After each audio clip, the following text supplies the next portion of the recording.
అయితే US trade deal మీద నిన్న చెప్పిందే ఇన్ఫ్యాక్ట్ చెప్పాలంటే బీజేపీ ఐటీ సెల్ కేంద్రంలో అండ్ పలు క్యాబినెట్ మంత్రులు ఇంక్లూడింగ్ పీయూష్ గోయల్ గారు ఆల్మోస్ట్ చిత్రగుప్త్ చెప్పిందే వాళ్ళు కూడా మాట్లాడినారు. అంటే డేటా అథెంటిసిటీ అనేది ఒకసారి మీరు అర్థం చేసుకోండి. మా గర్వం మా గౌరవం ఇన్ఫ్యాక్ట్ చెప్పాలనంటే డేటానే. ఇన్ఫ్యాక్ట్ మీ ఆదరణ కూడా మాకున్న అనుబంధం మీతో ఇంత గట్టిగా ఎందుకు ఉంటుంది అంటే డేటాతోనే. పలు న్యూస్ పేపర్స్ గిరీష్ గారు మాట్లాడతలేడు, చిత్రగుప్త్ మాట్లాడతలేదు. ఎకనామిక్ టైమ్స్, డెక్కన్ హెరాల్డ్, ఇంకా Times of India, the Hindu ఇవన్నీ తీసుకొని చూస్తే ఇక్కడ చూడండి మీరు, India didn't blink, key strategy that swung the US trade deal అని చెప్పి మాట్లాడుతున్నారు. అంటే ఇండియా మనకు కూడా వాళ్ళే మన ఓపికనే ఇవాళ మన టారిఫ్లు తగ్గే కారణమైంది అని చెప్పి ఎకనామిక్ టైమ్స్ కూడా మాట్లాడుతుంది. యుఎస్ ట్రేడ్ డీల్ ఏదైతుందో అది sensitive agriculture items and dairy ఏదైతే కాంగ్రెస్ గంభీరమైన ఆరోపణలు చేస్తుంది కదా, తాకట్టు పెట్టేసిండు మోడీ అని, నరేందర్ సరెండర్ అని. ఈ నరేంద్రుడు ఎవరికి సరెండర్ అయిండు, అసలు సరెండర్ అయినోడు ఎవడు, ఇది కంప్లీట్గా మనం మాట్లాడదాం ఇవాళ. మళ్ళీ గోయల్ గారు మాట్లాడిన దానికి ఆధారాలతో మాట్లాడదాం. ఇన్ఫ్యాక్ట్ నిన్న సెన్సెక్స్ కూడా 2000 పాయింట్లు రపక్మని లేచింది, 2000 పాయింట్లు.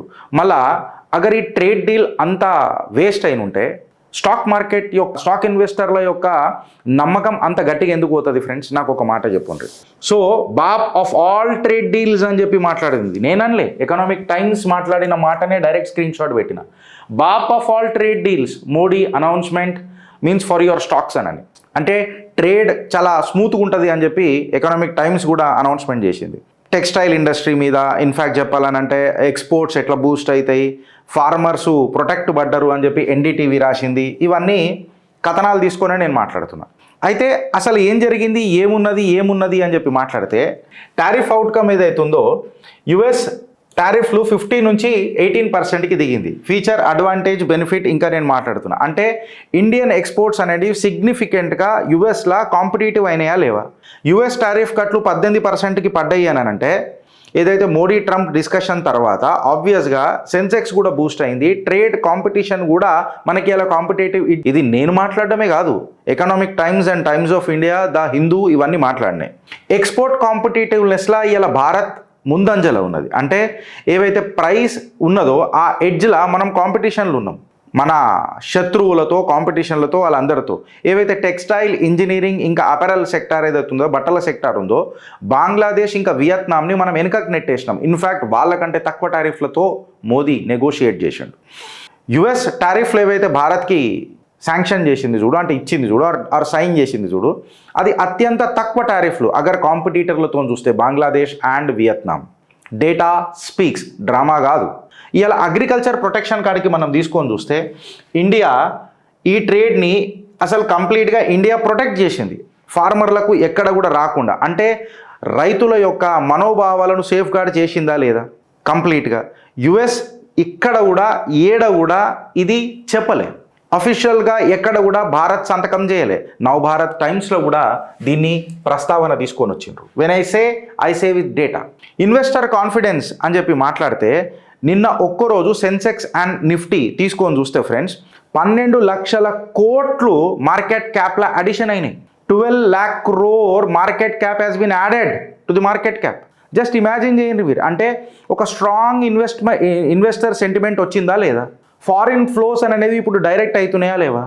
నీకు 12 lakh crore మార్కెట్ క్యాప్లో యాడ్ అయింది అంటే సెంటిమెంట్ ఇంక్రీజ్ అయింది అని అంటే అది డైరెక్ట్గా సెన్సెక్స్ నిఫ్టీలా 2000 పాయింట్లకు పోయింది కదా.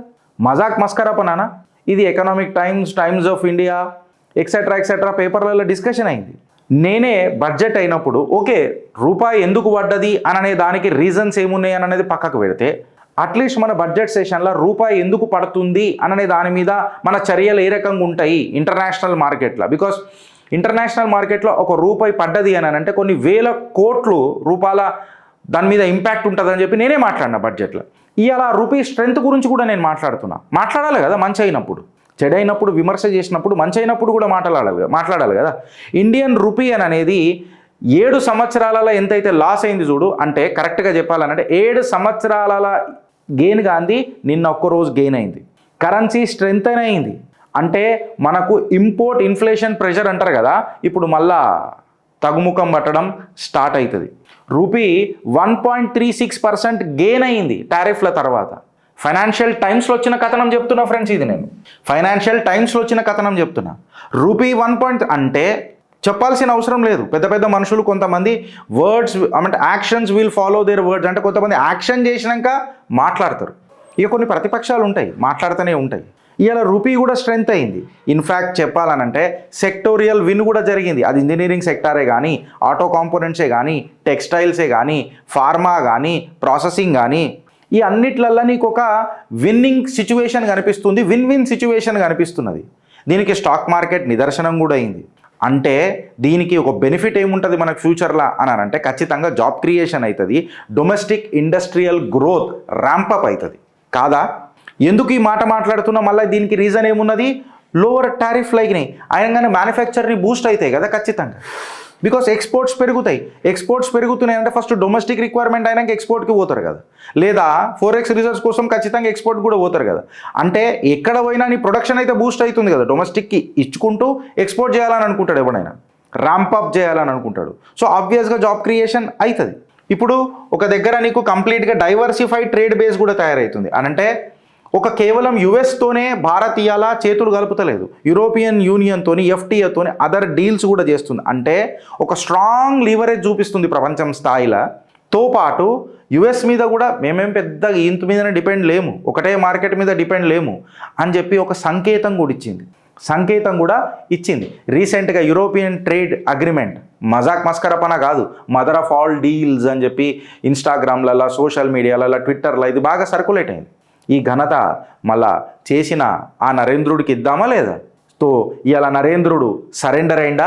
ఈ మాట అన్నో నోట్ల పీనుగులెల్లా. ఇక నిజంగా చెప్పాలనంటే ఆ నోట్ల మన్నువాడా?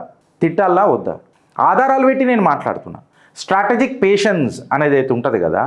ఇవాళ ట్రంప్ ఎంత మాట్లాడినా ఈయన పెదవి విప్పలే, మాట్లాడలే. ఒక స్టేజ్లో మనకు కూడా అనిపించే మోదీ అనేస్తే అయిపోతుంది కదా అని ఒకసారి జర కట్ చేసి పడేయరు కదా, అయిపోతుంది కదా అని చెప్పి మనం కూడా అన్నాం. అటు బాగా మాట్లాడుతుండంటే కాదు. అంటే ఒక మెచ్యూర్డ్ పాలిటీషియన్ ఏ రకంగా ఉంటాడు అని అనేది ఇలా దేశ నరేంద్రుడు, దేశ ప్రధాని, నా ప్రధాని చూపించిండు. మెచ్యూరిటీ అని అంటే ఏంది? వాడన్న దానికి మనం రియాక్ట్ కావద్దురా, మనము యాక్షన్స్ చేసుకుంటూ పోదాం. మన ఓపిక వాడు ఊపిరి తీయాల. ఇది కదా నేను మాట్లాడితే ఎంతసేపు రియాక్షన్ అయిపోతుంది. But I'm a world leader today.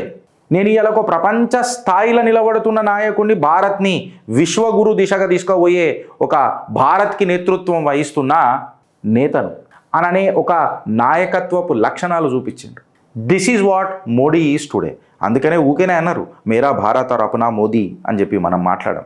అంటే నువ్వు ఓపికగా ఉండి ఇంటవాయినవారే భారత్తో మనం పెట్టుకోలేమురా నాయన, వచ్చే ఎలక్షన్లో ఇండియన్ డయాస్పోరాతో కూడా మనకు ప్రాబ్లం అవుతుంది. అది వేరే విషయం. అమెరికాలో ఏమవుతుంది, ఏం కథ, ఎక్సెట్రా కొంతమంది గంజాయి తోటలు ఉన్న వాళ్ళు ఏమేమో మాట్లాడుతూ ఉంటారు, అది పక్కకు పెడితే.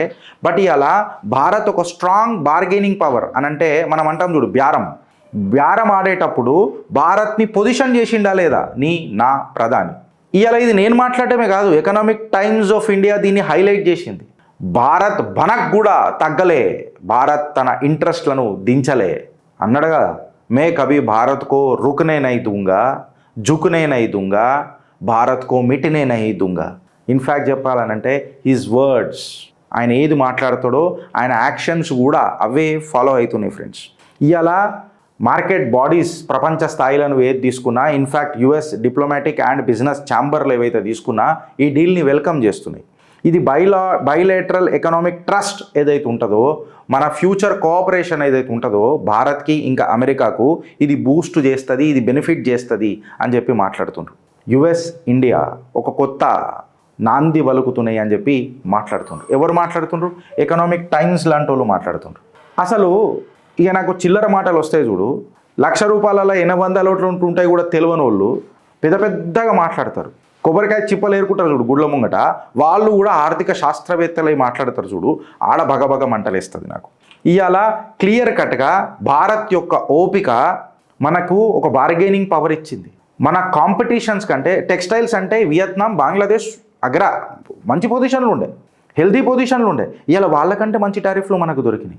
18% టారిఫ్ అనేది భారత్ యొక్క సరుకులకు ఒక మంచి కాంపిటేటివ్ ప్రైస్ ఇచ్చింది. లార్జెస్ట్ కన్జ్యూమర్ మార్కెట్లక మళ్ళీ భారత్ అగ్రగామిలకు నిలబడ్డది.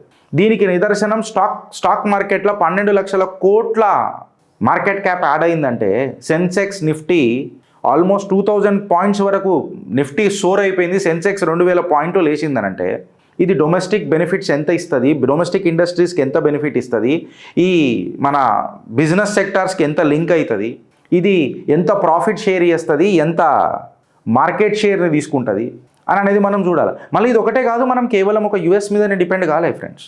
నేను సమరైజ్ చేయడానికి ప్రయత్నం చేస్తున్నా. ఒక యుఎస్ మార్కెట్ మీదనే డిపెండ్ కాలే. నువ్వు గెలిపితే మేము గీక్తామని చెప్పుకుంటేనే, ఓపిక ఉంటూనే, మాట్లాడకుండా యుద్ధం చేస్తూనే, వాడిని గెలుపుకుంటూనే వాడికి ముచ్చమటలు పట్టించి యూరోపియన్తో చేతులు కలిపినాం, యూరోపియన్ యూనియన్తో చేతులు కలిపినాం, యూకేతో చేతులు కలిపినాం, ఈఎఫ్టీఏ డీళ్లు చేసుకున్నాం, ట్రేడ్ ప్యాక్ట్స్ చేసుకున్నాం, భారత్ని రీఇన్ఫోర్స్ చేసినాం. మళ్ళా సోనీకి చిడి బగర్ భారత్ బిజినెస్ చేసుడు కష్టం అని చెప్పి చూపించినాం. ఆబ్వియస్గా ఈ స్ట్రాటజీ చేసిన నేతృత్వం వహిస్తున్న మోదీ గారికి దీని క్రెడిట్ ఇవ్వాలన్నా వద్దాం మనం? మీ కమెంట్ రూపంలో చెప్పండి. ఇవాళ అపోజిషన్ ఏం చేయాలో అర్థం కాక ఏడేడో మొలిసిన ఎంటికలకు ముడేసుకొని గిటార్ కొట్టుకోనికి ప్రయత్నం చేస్తుంది. సప్తస్వరాలు వలకైరరే.